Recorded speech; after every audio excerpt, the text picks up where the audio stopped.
Bonjour, ça me fait plaisir d'être avec vous ce matin. Et vous vous dites peut-être qu'en me voyant, Jonathan, il a fait vite fait ce matin pour prendre son linge. Et vous vous posez cette question. Et je vais tout de suite vous donner des indications pour pas que vous puissiez vous dire pourquoi il a une passe à linge ici. Parce que je sais que c'est des genres d'éléments, quand on fait une prédication, on peut être focus dessus, on peut se dire, mais qu'est-ce qui s'est passé? C'est quoi l'histoire derrière tout ça? Alors, ne vous faites pas de grands films, il n'y a pas de grande histoire derrière tout ça. Mais je vais vous donner une réponse qui va vous laisser sur votre faim, c'est l'objectif. Eh bien, je vous invite à rester. Après le culte, on aura une agape. Et pendant l'agape, je vous expliquerai à quoi sert cette épingle ici. Pas de souci, hein, tout va bien. Pas de... Et je vous annonce autre chose, c'est que j'en ai encore plein dans mon sac. Mais voilà. En tout cas, l'objectif ici, c'est non pas d'étendre son linge, mais d'étudier et de regarder la parole de Dieu. Et nous sommes ici sur une série, la série de Jésus avec les « Je suis ». Dans l'Évangile selon Jean, Jésus se révèle de plusieurs manières en disant « Je suis ». Ça fait le lien à l'Ancien Testament, Dieu lui-même qui se présente « Je suis celui qui est ». Et il va se présenter avec de différentes manières. Je suis la lumière du monde, je suis le pain, je suis la porte, je suis le chemin, la vérité et la vie. Et ici, nous sommes avec « Je suis le bon berger ». Alors Daniel nous a bien préparé, conduire la question du berger.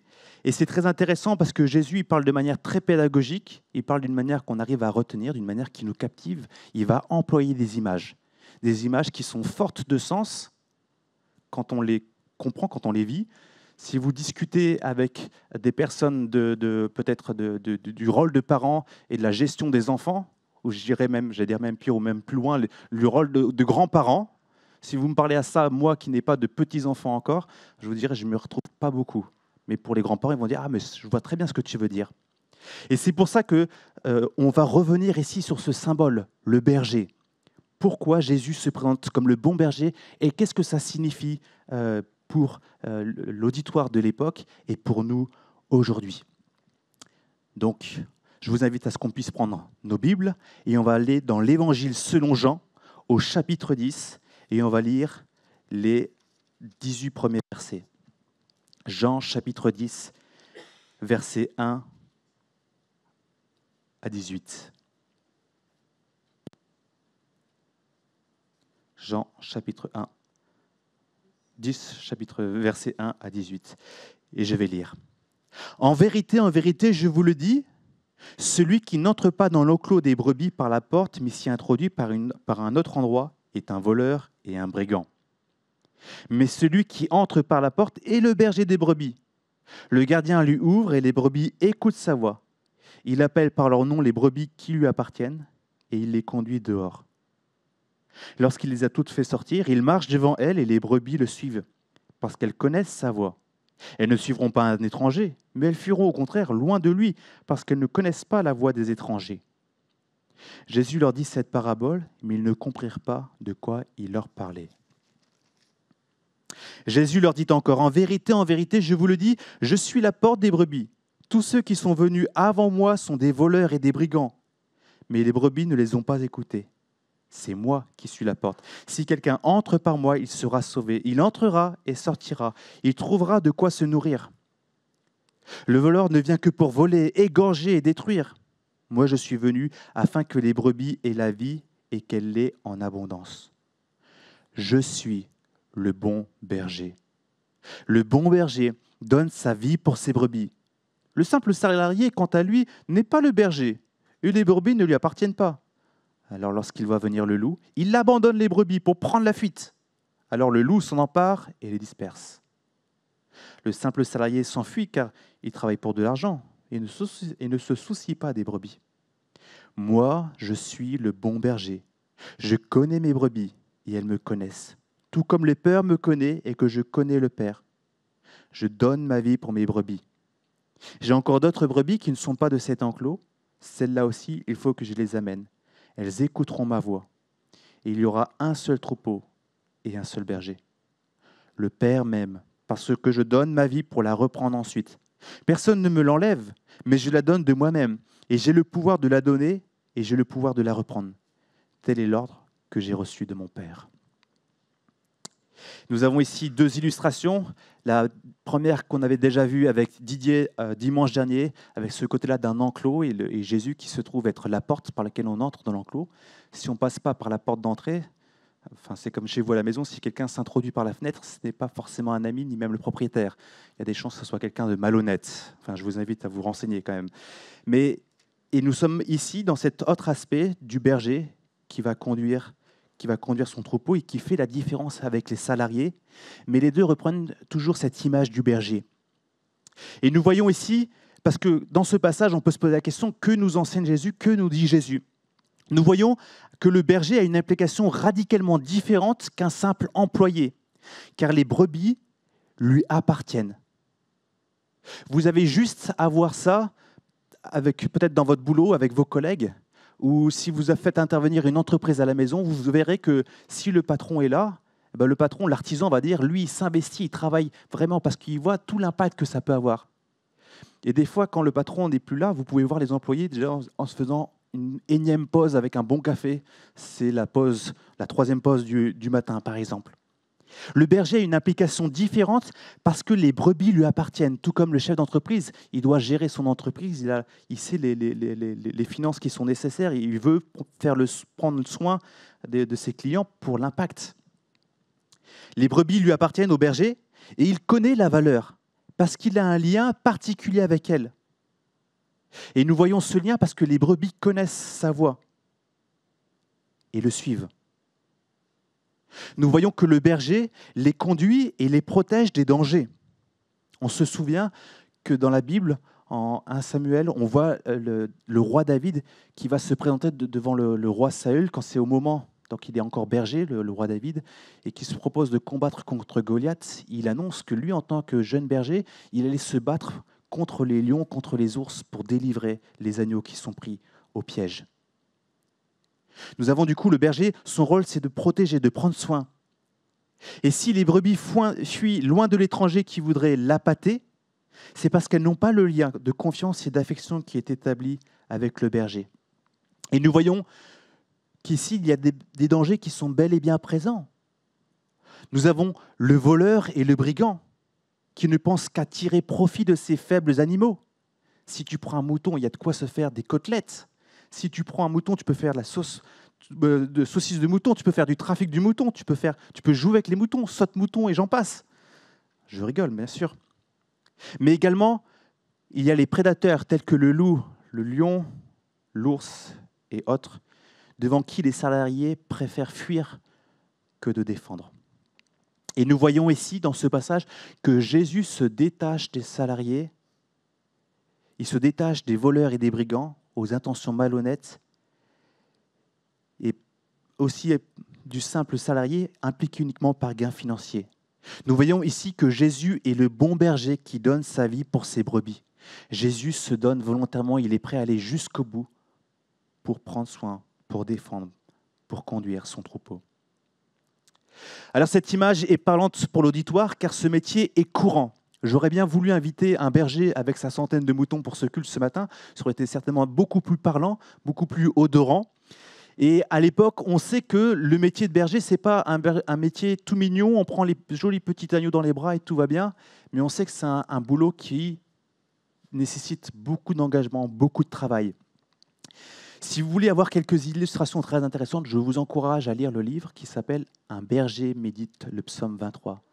Ce berger va raconter quels sont les soins qu'il apporte aux moutons. Et dans ce livre, il présente un peu la composition de ces brebis, les animaux. C'est des animaux faibles, craintifs, mais à la fois têtus. Ils savent, donc le public de l'époque savent que le berger, du coup, doit redoubler d'attention, on a vu, pour veiller sur son troupeau.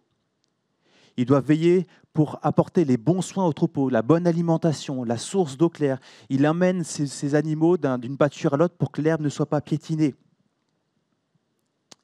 Les gens savent que le berger est proche de son troupeau parce que souvent il dort avec. Si vous voyez des images sur Wikipédia, si vous tapez berger, vous verrez qu'à l'époque, ils avaient, pas du temps de Jésus, mais des roulottes. Et les gens dormaient dans leur petite roulotte pour être proches du troupeau. Au moindre bruit étrange, ils intervenaient sortir pour peut-être se battre ou voir qui allait mal. Ils étaient attentifs aux moindres blessures, suspicion de maladie. Et là, je vous invite encore à regarder, pourquoi pas, le documentaire qui s'appelle Un pasteur. Pasteur, ça veut dire berger, et qui nous raconte l'histoire d'un jeune berger qui prend soin de son troupeau. Et des fois, on voit ce jeune berger courir avec sa houlette, c'est son grand bâton comme ça. Il court parmi plein de moutons et tu te dis, mais qu'est-ce qu'il fait? Il essaie d'en prendre un. Alors moi, j'essaie de regarder sur la vidéo, de suivre, c'est lequel mouton qui suit, c'est lui, lequel. Et en fait, on ne voit pas. Il l'attrape par la jambe, il tire son mouton, il le retourne. Et après, on remarque que ce mouton, il a une blessure, et il veut lui apporter des soins. C'est-à-dire qu'il regarde l'ensemble du troupeau. Il veille et il voit s'il y en a un qui marche de travers, s'il y en a un qui est blessé, s'il y en a un qui présente une maladie ou quoi. Et il va prendre soin. À l'époque, ils sont conscients que le berger doit conduire avec fermeté, reprendre celles qui troublent les autres. Les moutons, peut-être des fois, de temps en temps, ça va se donner des coups de corne, à s'embêter, à mettre de côté les plus faibles. Et puis il y a celles qui veulent prendre l'herbe de l'autre côté de la barrière pour se nourrir, parce que l'herbe est toujours plus jolie, plus grasse, plus bonne de l'autre côté de la barrière. Et le berger doit venir pour apaiser tout ça. Parce que si un mouton dit « venez les copines, on va aller là-bas », les copains, eh ben, tous les autres moutons, on connaît l'expression, on va suivre comme mouton, tu as tous les autres moutons qui partent là-bas, qui prennent un mauvais chemin. Et comme si ce n'était pas suffisant, certains bergers doivent entretenir les pâtures dont ils sont propriétaires, creuser des puits ou rendre accessibles les sources pour que ça soit le plus facile, le mieux pour ces moutons. Alors on reconnaît que c'est un métier qui est difficile. C'est vrai que des fois, quand on voit tout ça, on s'imagine berger paisiblement assis sur son rocher à regarder ses moutons, les montagnes au loin. Et finalement, on se dit, waouh, c'est quand même une implication, c'est plus que ça. Et on voit vraiment une implication, un investissement. Le berger conduit le troupeau. On pourrait faire le parallèle avec la vie de famille en tant que parents. Des parents qui sont dans une relation saine avec leurs enfants s'impliquent beaucoup, bien plus normalement que des personnes tierces qui seraient là, qui n'auraient pas le lien d'affection avec leurs enfants. Mais pour l'auditoire, en plus de connaître ces moutons, il réfléchit, il dit, un berger, l'histoire du berger, ça me rappelle quelque chose aussi. Parce qu'il faut savoir que le berger, dans ce temps, à l'époque antique, eh bien, il y avait, ça mettait en évidence tous ceux qui avaient des responsabilités. Les prophètes, les sacrificateurs, les rois étaient considérés comme des bergers. Et pour chaque membre du peuple, on était considérés comme des brebis. Je ne vais pas dire des moutons, ça sonnerait mal aujourd'hui, mais comme des brebis. Et l'image était du coup parlante. Et les Juifs de cette époque se souvenaient d'une parole de Jésus, de Dieu, au travers d'un prophète en Ézéchiel 34, qui était un constat terrible. Les responsables religieux et politiques avaient abusé de leur autorité pour leur propre bien. Alors Dieu les dénonçait. Et à cause de ça, un jugement allait devoir intervenir. Ceux-là avaient profité du peuple. Ils avaient abandonné les faibles.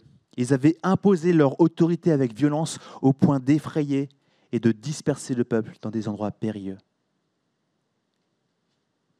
Il y a des personnes qui ont cette responsabilité et qui n'ont aucun affect, aucune attention pour le peuple.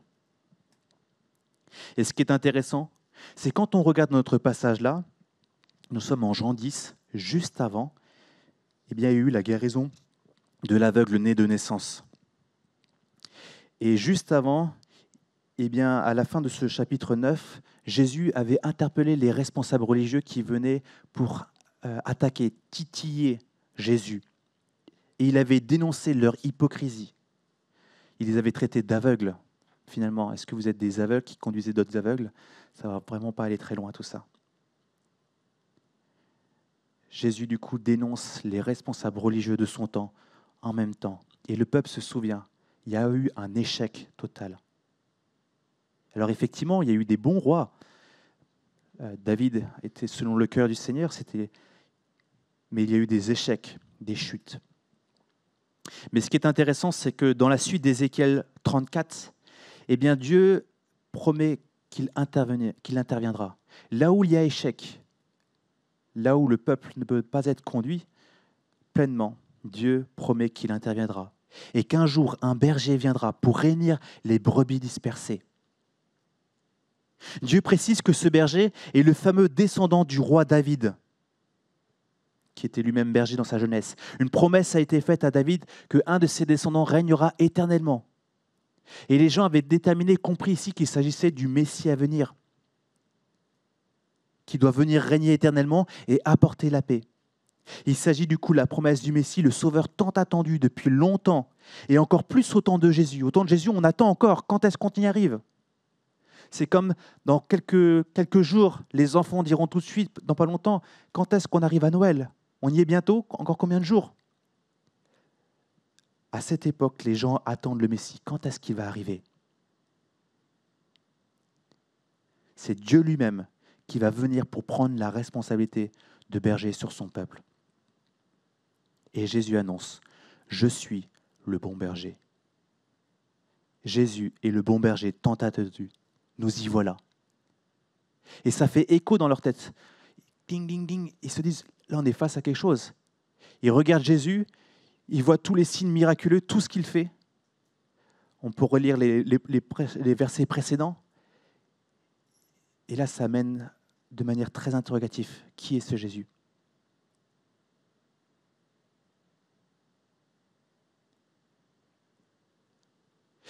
Mais on pourrait maintenant, pour l'époque, on pourrait se dire, c'est très bien. Jésus, le bon berger, le Messie qui doit venir, un sauveur qui doit être là, qui doit prendre soin de son peuple. En quoi ça nous concerne aujourd'hui ? Mais en quoi cette déclaration « Je suis le bon berger » nous concerne tous ? Il est intéressant de voir que finalement, nous sommes tous, chaque être humain, comme des brebis, livrés à nous-mêmes, abusés d'efforts, sans cesse en péril vis-à-vis des prédateurs et des maladies. L'incapacité à savoir où se nourrir durablement, à discerner les dangers, nous condamne à la mort. Et ce n'est qu'une question de temps. Alors vous le savez bien, dans ce flou total, nous nous autoproclamons guides de notre vie, tout en sachant bien que nous allons dans le mur.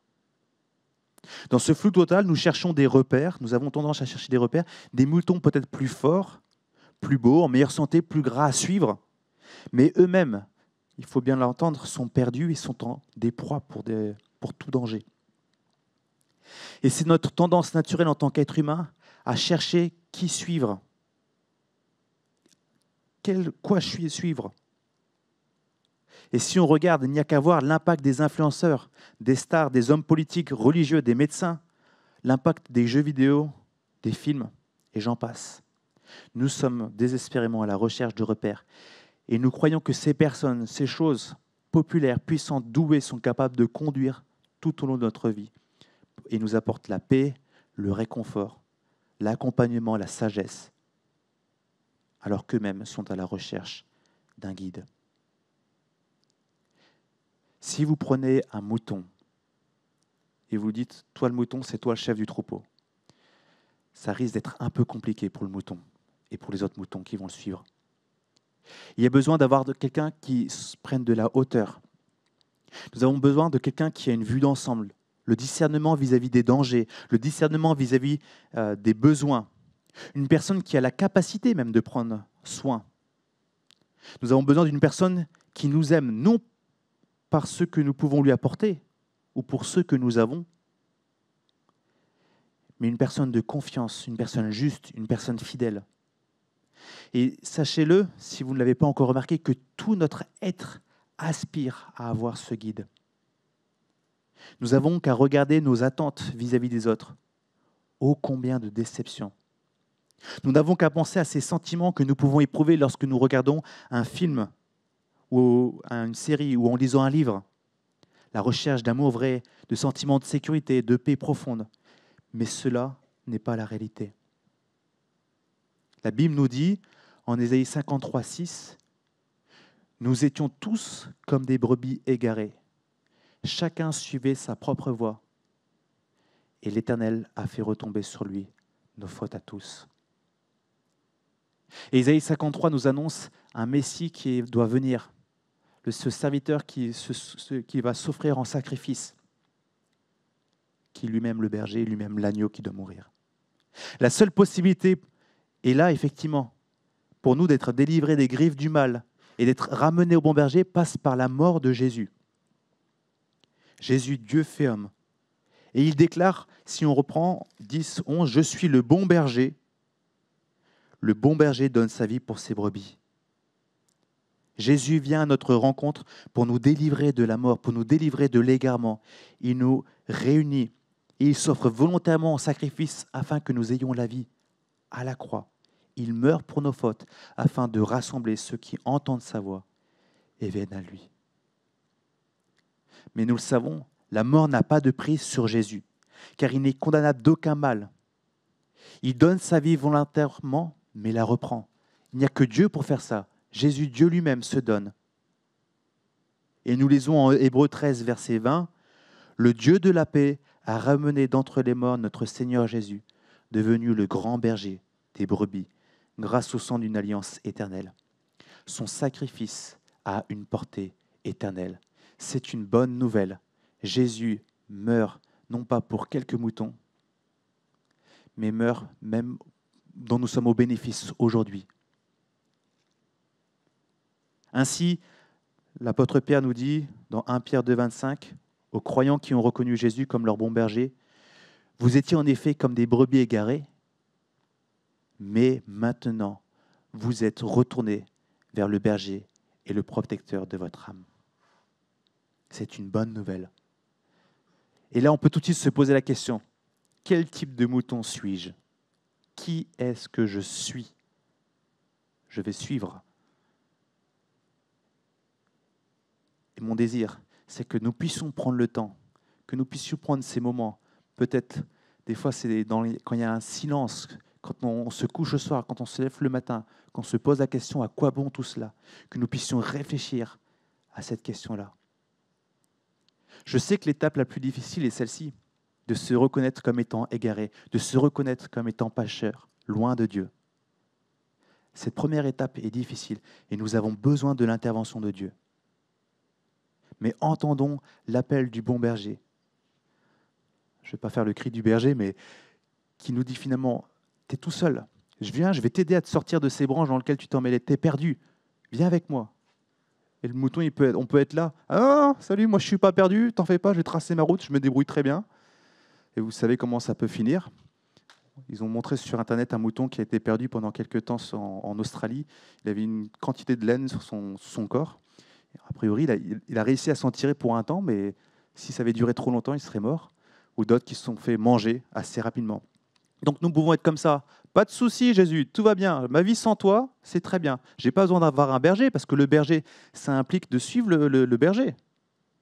C'est un peu embêtant. Puis ça veut dire faire partie d'un troupeau. Ce n'est pas si commode. Moi, je préfère ma vie solitaire. Où nous pouvons reconnaître de dire, oui, je suis perdu. J'ai besoin que tu interviennes. Viens, délivre-moi. Je veux te suivre parce que tu sais ce qui est bon pour moi. Et je prie que nous puissions recevoir le bon berger. Mais peut-être maintenant, vous dites-vous que la promesse du bon berger, du Messie, ne correspond qu'aux Juifs. On ne se sent pas concerné.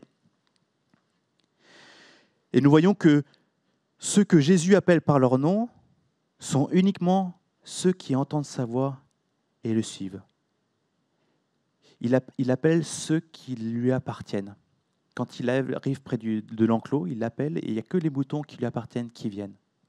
En fait, ici, c'est une interpellation de Jésus aussi vis-à-vis du peuple d'Israël pour dire, en fait, même dans ce peuple, dans ce troupeau existant, tous ne m'appartiennent pas. Il y en a qui le suivent et il y en a qui ne le suivent pas. Et il ne s'agit pas uniquement du peuple des Juifs, mais aussi les non-Juifs. C'est aussi la bénédiction réalisée en Jésus-Christ. En Jésus, nous qui étions loin de Dieu, nous avons l'occasion d'être rachetés, d'être attachés à son peuple, qui mêle Juifs et non-Juifs. Et l'apôtre Paul nous le rappelle très bien en Éphésiens 2, 13 à 19. C'est ce qu'on va voir au feu jeudi prochain. Nous lisons, « Mais maintenant, en Jésus-Christ, vous qui autrefois étiez loin, vous êtes devenus proches par le sang de Christ. En effet, il est notre paix, lui qui des deux groupes n'en a fait qu'un et qui a renversé le mur qui les séparait, la haine. Par sa mort, il a rendu sans effet la loi avec ses commandements et le règle afin de créer en lui-même un seul homme nouveau à partir des deux, établissant ainsi la paix. Il a voulu les réconcilier l'un et l'autre avec Dieu en les réunissant dans un seul corps au moyen de la croix, en détruisant par elle la haine. Il est venu annoncer la paix à vous qui étiez loin et à ceux qui étaient près, les juifs et les non-juifs. À travers lui, en effet, nous avons les uns et les autres accès auprès du Père par le même esprit. Ainsi donc, vous n'êtes plus des étrangers, ni des résidents temporaires. Vous êtes au contraire concitoyens des saints, membres de la famille de Dieu. Voilà pourquoi Jésus s'exclame dans notre passage au verset 16, « J'ai encore des brebis qui ne sont pas de cet enclos. Celles-là aussi, il faut que je les amène, et elles écoutent ma voix. Et il y aura un seul troupeau, un seul berger. » C'est la bénédiction de pouvoir avoir part au troupeau de Dieu, faire partie de son peuple, faire partie de son Église. Dieu ne veut pas des moutons égarés. Dieu ne veut pas être le berger d'un mouton, mais il a son troupeau, ceux qui lui appartiennent. Alors qu'implique d'avoir Jésus comme bon berger? On peut se poser ces questions, cette question qui est toute importante. On a discuté avec Daniel, suivre Jésus avec ce Christ, suivre. Autrefois égarés et en danger, nous sommes rachetés et conduits au prix de la vie de Jésus. Jésus se donne et meurt pour nous. Celui qui croit en Jésus-Christ comme mort et ressuscité pour le pardon de ses péchés se place sous la conduite de Christ. Nous lui appartenons. Il est notre maître et nous le suivons. Non par contrainte, mais avec amour, joie et reconnaissance. La vie avec Jésus n'est pas une suite servile, mais une relation vivante dans le lien que nous pouvons avoir avec lui.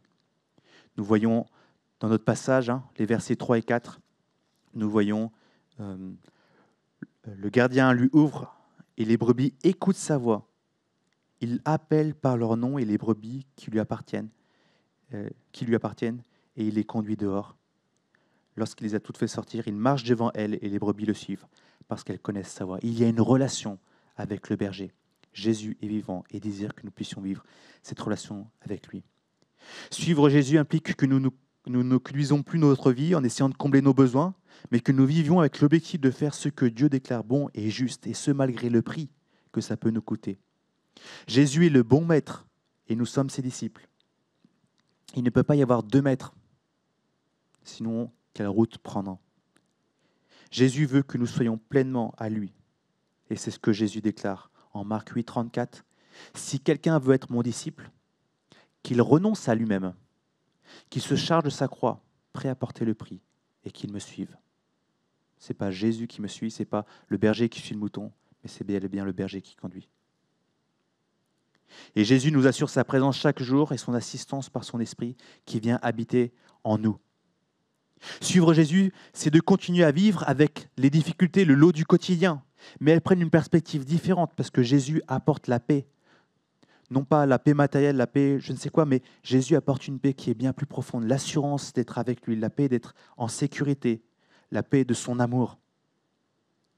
Nous vivons aujourd'hui avec l'espérance de l'éternité. Je suis passager sur cette terre. Jésus réoriente nos regards de son enseignement sur l'inquiétude parce qu'il nous dit « Mais pourquoi vous vous inquiétez ? Ne vous inquiétez donc pas et ne dites pas « Que mangerons-nous » c'est ce qu'il dit sur le sermon sur la montagne. « Que boirons-nous ou avec quoi nous habillerons-nous » En effet, tout cela, ce sont les membres des autres peuples qui le recherchent. Or, votre Père céleste sait que vous en avez besoin. Recherchez d'abord le royaume de Dieu et la justice, et tout cela vous sera donné en plus. Ne vous inquiétez donc pas du lendemain, car le lendemain prendra soin de lui-même. À chaque jour suffit sa peine. Suivre Jésus avec obéissance, humilité, dépendance, joie, reconnaissance. Vivre cette relation avec lui et être au bénéfice de la bénédiction de lui appartenir, de ses bons soins, de sa présence à nos côtés, de la perspective. Comme cette Joanie dans la voiture qui dit « Je me laisse conduire par le bon berger ». Qui est-ce qui conduit ta vie? Le bon berger.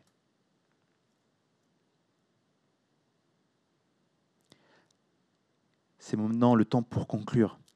Première question. Qui suivons-nous? Et il y a une décision à prendre qui est importante. Est-ce que je reconnais que je suis dans un monde avec toutes sortes de dangers? Est-ce que je reconnais que je suis égaré? Qu'est-ce que je fais de l'appel du bon berger? Et la deuxième question, c'est de dire, si tu es si tu es un mouton qui suit le berger, pourquoi se comporter comme une brebis égarée? Qu'est-ce qu'on fait? Jésus nous appelle à vivre la cohérence. La cohérence, pas l'incohérence, mais être cohérent dans notre vie tous les jours. Et nous voyons un Dieu qui se donne avec puissance, qui donne sa vie, qui la reprend. Nous voyons un Dieu qui se donne, un Dieu qui appelle, et nous voyons que pas tout le monde répond à son appel. Jésus prévient que le chemin est large pour ceux qui vont à la perdition, mais étroit pour ceux qui vont au ciel avec lui, qui sont à lui. Prenons vraiment bien le temps de réfléchir. Et l'interpellation, ce regroupement que Jésus fait, le bon berger qui regroupe son troupeau, cette bénédiction de juifs, non-juifs, de français, de non-français, d'amiénois et de non-amiénois, l'Église finalement. Dieu nous donne cette bénédiction de pouvoir avancer ensemble en regardant à Dieu le Maître. Soyons des moutons qui ne nous encourageons pas à dire hey, on va regarder dans la pâture d'à côté si c'est sympa, ou hey, on va jouer avec le loup là-bas, mais des moutons qui nous encourageons ensemble à regarder à Christ, à suivre Christ avec foi. Voilà, je prie que nous puissions nous réjouir quand nous voyons d'autres moutons ou des bergers, et je nous encourage à suivre Christ. Que Dieu vous bénisse.